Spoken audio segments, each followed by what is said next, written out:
como el país de México como el país de Colombia hemos optado por medidas distintas. Obviamente por contextos históricos, políticos, que han llevado a que las medidas de los gobiernos hayan sido distintas y la aplicación de las leyes también. Y justamente eso es lo que buscamos acá, ¿no? Empezar a mirar qué se está haciendo acá en Colombia y qué se está haciendo en México para tener un conocimiento que nos enriquezca tanto a mí como a ustedes. Ok, gracias, doctor. No, pues el gusto es para nosotros contar con su experiencia. Y bueno, usted que está dedicado a temas de derecho laboral y a temas de seguridad social, nos puede platicar bastante sobre esto. Y bueno, me gustaría que lo comentáramos a manera de preguntas. Yo le voy formulando preguntas y usted me las va contestando sobre esos determinados temas y eso nos permitirá conocer un poquito más de su regulación. Si me permite Gracias. iniciar con las preguntas, ¿le parece? ¿Está de acuerdo? Claro que sí, mi doctor. Perfecto. Bueno, primero nos gustaría saber si se requiere agotar la conciliación previo a iniciar una demanda laboral. Y esta pregunta viene haciendo la comparativa porque aquí en México, previo a una demanda laboral, tenemos esta opción de conciliar con el patrón y muchas veces aquí en México los abogados siempre se mueven bajo la premisa de conviene más un mal arreglo que un buen pleito, es un dicho popular, ¿no? Entonces dicen, Claro. no, vamos a la etapa de conciliación previa al juicio y vamos a buscar conciliar. ¿Cómo es esa etapa de conciliación? ¿Se requiere agotar allá en Colombia previo a iniciar una demanda laboral? Bueno, yo les cuento que aquí en Colombia, esta conciliación en derecho es una invitación a justamente no desgastar el aparato jurisdiccional. Es una invitación que siempre nos ha venido haciendo el Estado para que a través de un organismo que aquí denominamos Ministerio del Trabajo, se origine un acuerdo entre las partes y de esta forma evitar un proceso pues engorroso. Aquí los procesos laborales siempre han sido de origen verbal, que quiere decir que nosotros, que el proceso laboral aquí en Colombia tuvo la oralidad siempre como un principio, lo cual lo hace un poco más ágil porque pues cuando los procesos son de origen escrito, pues son más demorados.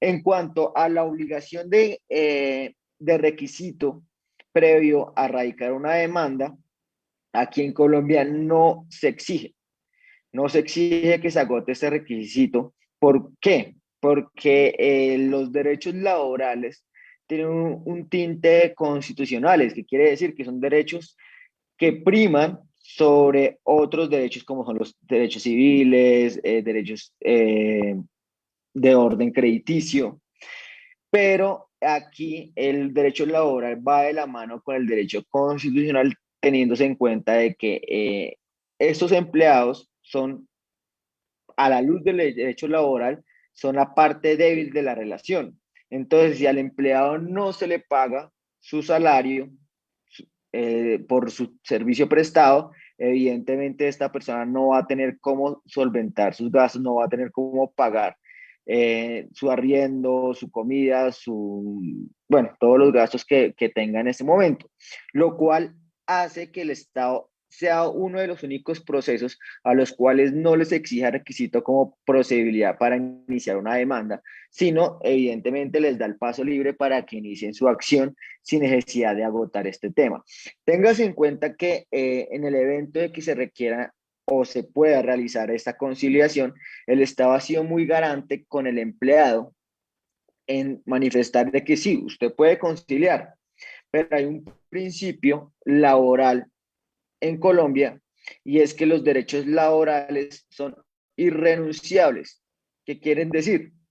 Que yo nunca puedo renunciar ni al pago de mi seguridad social, que corresponde a salud, pensión y riesgos laborales.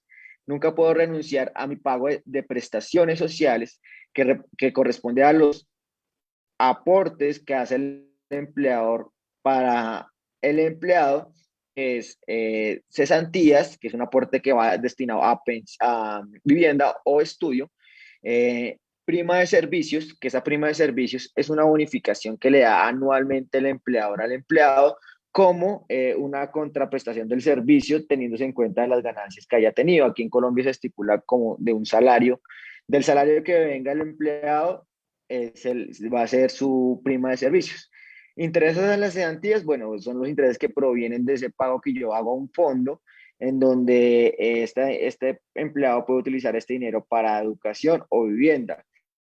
Y vacaciones, que vacaciones es un rubro que no se mira como una prestación social, sino como un rubro de descanso que tiene la obligación del empleador de conceder al empleado. Antes de seguir hablando, porque pues, hablando con el doctor Pablo, él me indica de que en México no utilizan el término empleador, sino utilizan el término patrón. Yo le comentaba a él que nosotros tenemos un código de ley de 1950. ¿Qué quiere decir? Que nuestro código laboral ya tiene sus añitos. Entonces, aquí a través de la sentencia 438 del año 2003, se vino a generar un cambio normativo, o bueno, un cambio a la expresión de no utilizar el término patrón, sino el término empleador. ¿Por qué? Porque ese término patrón hacía ver una discriminación hacia los empleados. Aquí en Colombia, la protección que se ha tenido con los empleados en los últimos periodos ha sido bastante, en muchos aspectos, en tanto jurídicos como sociales. Entonces, aquí la integración del empleado ha sido bastante desde que se firma el Tratado de Libre Comercio, teniéndose en cuenta de que aquí empieza a incorporarse un sistema de gestión, de seguridad y salud en el trabajo, donde proteja al empleado de acoso laboral, donde proteja al empleado de patologías que puedan llegar a desarrollar dentro del ejercicio de la profesión. ¿Qué diferencia hay si desarrolla una patología dentro del ejercicio de sus labores o si es una patología o una enfermedad que ya venía con él, una enfermedad congénita? Entonces, ¿cuáles son las diferencias acá para pagar el tema de la pensión de invalidez en dado caso que supere un porcentaje del 50% de la pérdida de su capacidad física para poder generar el pues movimiento? Pero creo que me estoy saliendo un poco del tema, esto es el tema del derecho. Yo le explicaba al doctor Pablo y le decía, no, hagamos el tema con preguntas porque aquí tenemos muchísimo, es un tema bastante amplio donde podríamos abordar muchísimo tiempo y pues la idea es ser muy concreto para que tengamos por lo menos un eje. Posteriormente podríamos seguir haciendo nuevas conferencias, pero la idea es aquí tener el eje muy claro y pues contestarlo lo más concreto posible, pues para evitar que se nos alargue y no podamos abordar las preguntas que para mí, y conforme lo que ya había hablado en anteriores foros, este tema de la conciliación me parece importante porque si no estoy mal, y el doctor Pablo me confirma, allá también maneja la transacción en México, transacción de derechos ¿A qué se laborales. refiere con transacción de derechos Ah, laborales? bueno, aquí tenemos dos figuras, entonces la conciliación y la transacción de derechos laborales. La conciliación se hace únicamente ante el Ministerio del Trabajo y debe haber un ente público que dé fe del acuerdo a que estén llegando las partes y que vele porque no se le violen derechos fundamentales mínimos al trabajador. El otro movimiento que también tiene el empleador o el empleado es conforme al artículo 15 del Código Sustantivo del Trabajo aquí en Colombia, le da la posibilidad de que no vayan a ningún Ministerio del Trabajo, sino que los dos se sienten, firmen un contrato, pero al igual este contrato de transacción no puede violar derechos mínimos laborales adquiridos por el trabajador. Entonces, por eso yo les decía, decir, aquí tenemos dos esferas, una es la conciliación y la otra es la transacción. Las dos tienen el mismo efecto y es que es como si fuera una sentencia, tienen los mismos efectos de corre tránsito a cosa juzgada. eh, Mejor dicho, estos dos acuerdos servirían para sustituir una sentencia judicial. No sé si en México se maneje de la misma forma. Tenemos una figura que le podamos decir transacción. Transacción, Eh, transacción. de alguna manera, ¿no? Está la conciliación como tal, como fase previa al litigio laboral, donde yo, patrón, perdón, yo trabajador demando a mi patrón y antes de iniciar Sí, el proceso le notifican al patrón para que conciliemos. y nos invitan a conciliar, ¿no? Y a tratar. Pero allá sí es obligatorio agotar esa etapa, es decir, sí o sí siempre lo invitan a conciliar. No tengo tan presente la materia laboral, doctor, una disculpa, pero que yo Ok, tengo presente no es obligatorio, el ok, trabajador puede pasar directamente, pero sí es a muy demandar. recomendable. La Junta siempre lo recomienda que se haga y le pide al trabajador que por lo menos una charla haya para tratar de evitar ir al litigio porque le conviene más. Aquí entra otro juego, otro también juego que es la corrupción en México, que acá está muy fuerte, ¿no?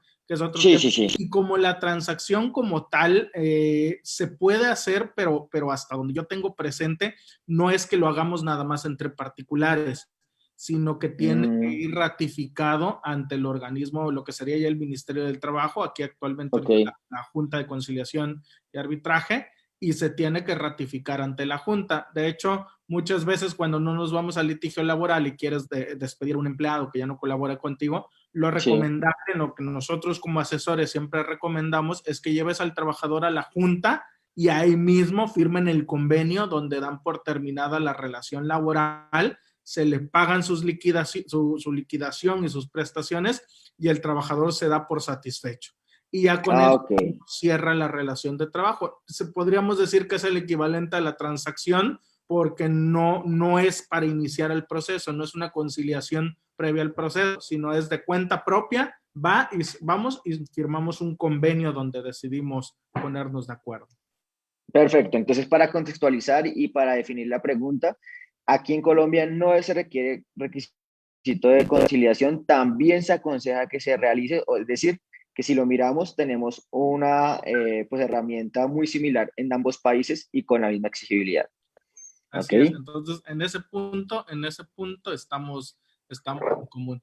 Pasando a otro tema, otra pregunta, ¿nos podría aclarar cuáles son las obligaciones que tiene el empleador allá en Colombia? ¿Cuáles son las obligaciones del empleador?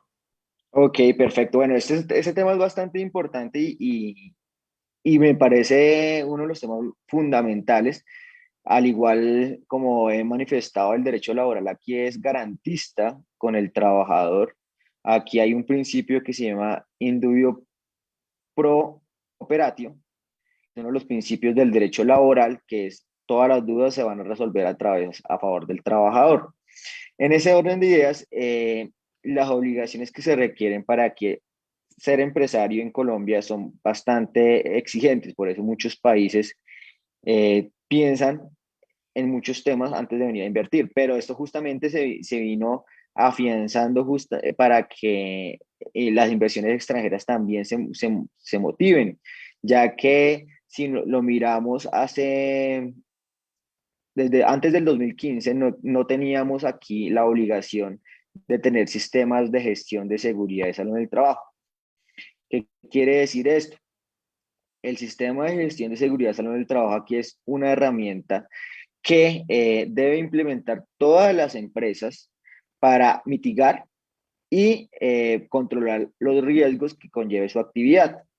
¿Qué quiere decir? En pocas palabras, si su empresa fabrica, no sé, vacunas o algún tipo, o tiene contacto sus trabajadores con cableado eléctrico, pues evidentemente su riesgo va a ser alto y usted tiene que manejar desde ahí una matriz legal, una matriz de riesgos y poder buscar la forma de que sus trabajadores no se accidenten y si llegasen a accidentarse, tengan toda la protección legal para que puedan ser amparados. ¿Por qué se dio esta obligación para los empleadores? Téngase en cuenta de que aquí en Colombia teníamos una tarifa muy alta de accidentes laborales. Cuando las empresas extranjeras venían a realizar sus inversiones en Colombia, ¿qué pasa?